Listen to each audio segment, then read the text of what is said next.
the end of this piece, knot it off,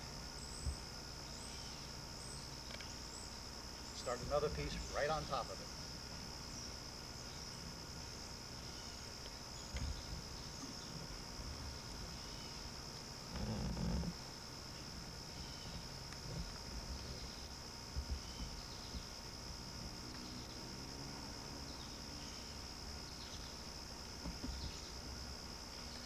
Oh, these broke, that's okay, no problem, we've got plenty of this left. There's a weak spot now and then where I cut it too thin. This is cut basically from a deer hide, which is first scraped clean and then dried out. And it's cut with a razor flint flake, which you see used so many times.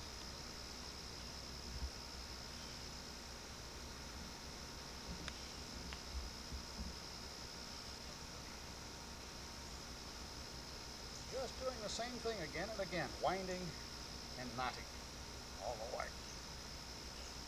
All right, and when this piece ends, we'll add another. Nice long one here.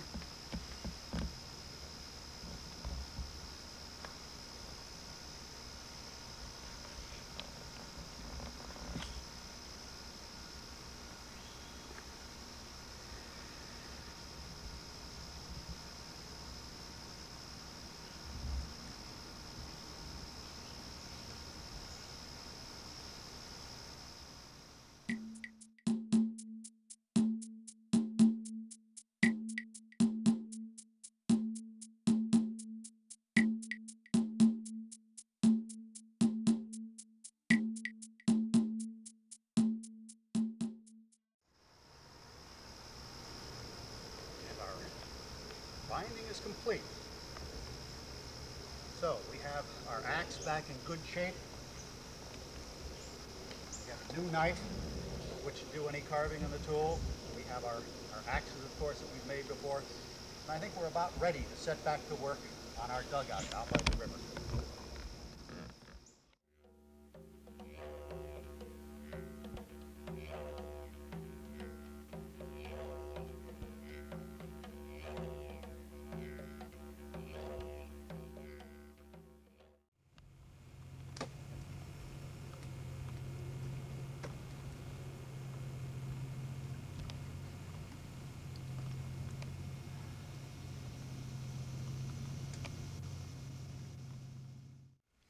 We're back at the dugout again. It hasn't turned into a canoe yet, but it looks much more like a canoe now than that huge log that was rounded at both ends when we started that first fire. And since then we've done the same thing again, day after day, for almost 2 weeks. Burnt and burnt and burnt. And we've made tremendous progress. We're over a foot into the log, and I have maybe 3 inches of wood left in the bottom. I'll probably go 2 more, and about the same on the sides. And I thought it'd be interesting to go through some of the details about how burning actually works, because this is what this project is like. The archaeologists do know roughly how dugouts were made, but all those details are the wonderful thing that I had hoped to learn from this project. And I've got the fire going in here already. It's burning down to coals, and before I started that, I went and packed my clay all around the top to protect the edges of the canoe. We don't want to burn that. Once that's done, I put my kindling inside the canoe, small wood, strips of birch bark, and then my fuel. And for fuel, I like to use very long logs. These long ones have already burnt down to chunks of charcoal, and I leave the branches on. That keeps the fuel off the bottom of the canoe for better burning and draft. And then, of course, you've seen us start the fire with our primitive fire sticks. And then, when the fire starts to burn down, nothing happens at first, but soon we get these tiny little cracks. After those cracks, then we get little lines going the other way that kind of checker this whole surface into tiny rectangles. And that's the char that we now need to scrape away. And some of the old books say that they were scraped away with the stone adze. That's hardly necessary. I'll scrape it away with a very thin stick, a long thin stick, and as I push it along, you'll see the char begin to pop away. And the reason to remove this is because it is now, the char and charcoal are now protecting the fresh wood underneath. So once that char is removed, the flames can attack those spots anew. And I'm trying to disturb my fuel as little as possible. And again, that is another good reason to keep it off the bottom of the canoe. You can see it's almost no work at all to remove that char. Nowhere near the work of chopping through the canoe with an adze.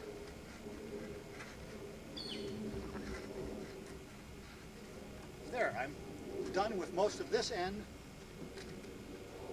I'll blow out some of the soot and the char because that's an insulator.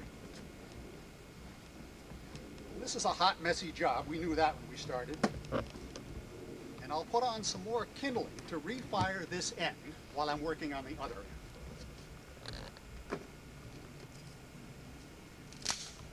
So you kind of do half of the boat at a time.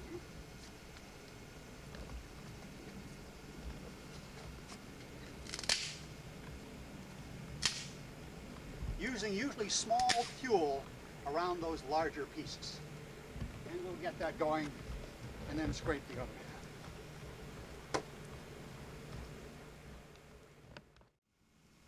Sometimes it's convenient for me to remove the fuel entirely, and just to save a little work, I'll place it right on here so it keeps burning. I'll put it back when I'm through scraping. All right?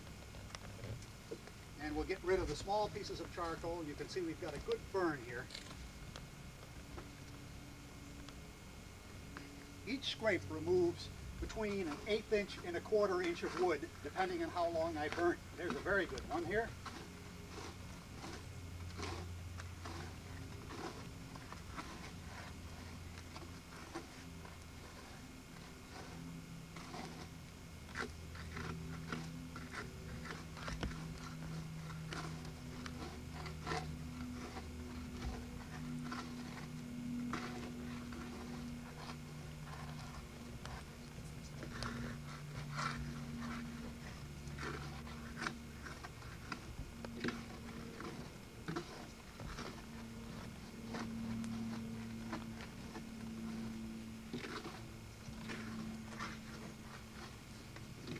That's good. Now I've got to clean up the canoe inside just a little bit.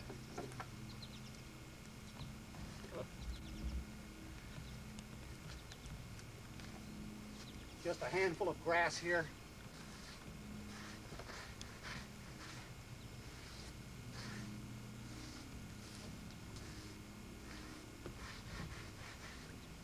A little more char to scrape.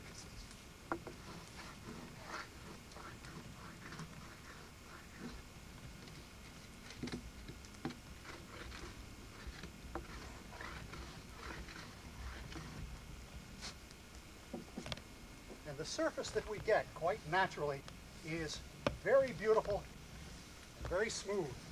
It looks as though we've sandpapered it.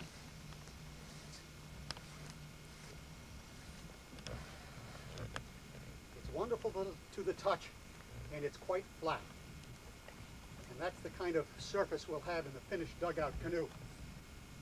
The fire has actually died here. I think I'll take a second burn today to take advantage of the cool weather we're having. I'll throw some more kindling in, lighting up a little birch bark.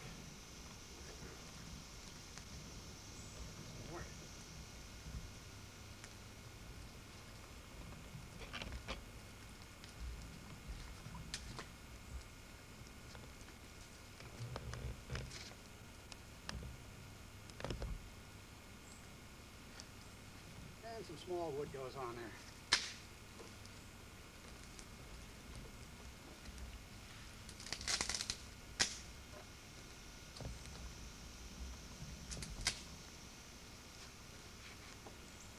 And we'll take our big log and place it right back there, and we'll get a second burn today.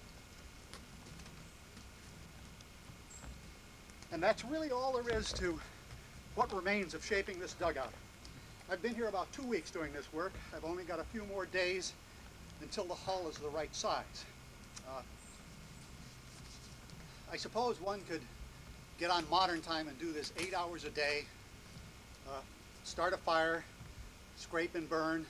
The clay falls off because it gets dried after about 2 hours of burning. Then clean the canoe out, pack more clay, and do a fire all over again.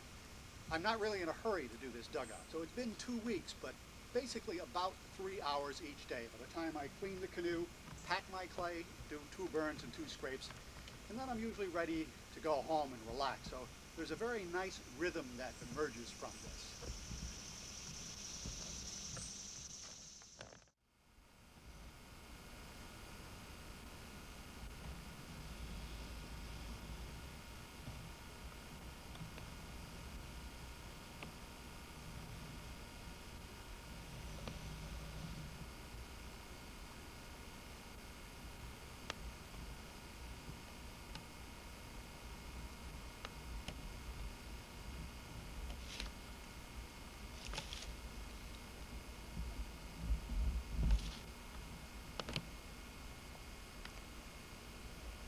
The dugout canoe is finished at last, and before we launch it, I thought it would be kind of fitting to come back full circle.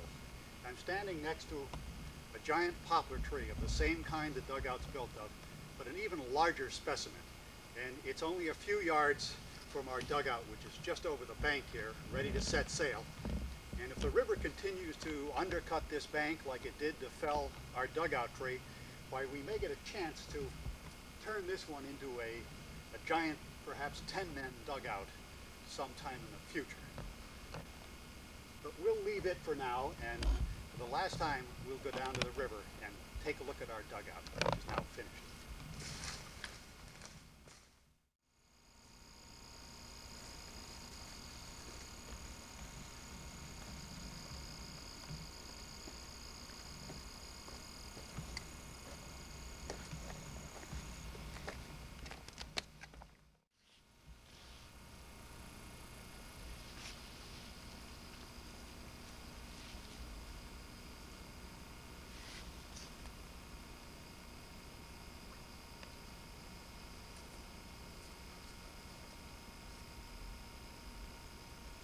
It's hard to believe that this will be the last time we're coming down to the river. As you can see, the dugout is finished. I guess for me, I have mixed emotions at this point. It's a great relief to have this project done, and I'll be taking the dugout about a half-mile south of here. I'll paddle it there and then bring it up into the yard safely for the winter. It's also with a touch of nostalgia that I leave this place. I've been coming down here for almost 2 months since you saw that first burn. I probably come down 30 times, and on each of those times I probably spent 3 to 4 hours down here. And this sounds like a tremendous amount of time, I know, but if you think of it like going to school or going to work, something that most of us do on a regular schedule every day, it's not that big an outlay of time and effort. In fact, much of the beauty of it was that it was not on a schedule. I could come down when I wanted. When I got tired of working, I'd pack up and go home. Our dugout, I would say, is about 98% finished. It's hollowed quite thin. It's just over 1 inch in thickness, light enough so that I can move it myself. The ends are nicely rounded. I have a little, perhaps, final scraping and final polishing with sandstone rocks to do on the outside, but this can be done at any time. The important thing is the fact that the dugout now works like a boat. It's actually quite functional. It's been quite an exhilarating project in many ways. It was difficult and time-consuming, and I learned an awful lot of things, partly because this was not a perfect log. We talked about the wind shake in the end here. A piece of it is still in here, but I packed it with clay and learned how to burn around that without burning the wind shake open. The log itself is not perfectly straight. There's a bend at the back end, and of course I followed that bend as I worked on the canoe, and it kind of reminds us of the original shape of this log, and it's a nice reminder that the canoe is not only was an organic thing, a beautiful thing, a tree, but it still is. And the last problem I had to solve was a large knothole that I was worried about at one time. And Here's the knothole itself, and I've conveniently used this for a place to tie my safety rope when I paddle in the canoe. So everything really worked out quite beautifully. And I'm kind of proud of the canoe and very excited to take it on its maiden voyage. This has been a wonderful place to work. I've seen wildlife across the river. I've seen raccoons and deer play over there on some afternoons. I've seen many water birds and other birds come down the river. And yesterday afternoon I saw a white-headed eagle fly downriver on his migration south. And to me that's a good sign that summer is getting over and it's definitely time to launch the canoe. One thing in particular kind of interests me. There's another creature that I haven't seen, but I've been able to see his work almost every day. There's an island above me where there's a couple of dying trees where on the bank we just see it changing color, and there's a beaver at work there. He's been chipping away at his white poplar trees just as I have chipped away and burnt this white poplar tree. And when I think about a beaver, I think of a very industrious fellow. I've been working all summer at this, but my work is done. His work will go on every day if he wants to eat, because the white poplar bark is one of his chief foods. Well, enough talk. I think we're ready to launch. When most boats are launched, there's usually a little ceremony of some kind, the breaking of a champagne bottle. I don't think that's very appropriate to a canoe like this, so I brought along my flute, a native flute that I've made a long time ago. It's a very quiet instrument, and I'm going to offer just a little tune to the beauty of the river and the maiden voyage of our dugout.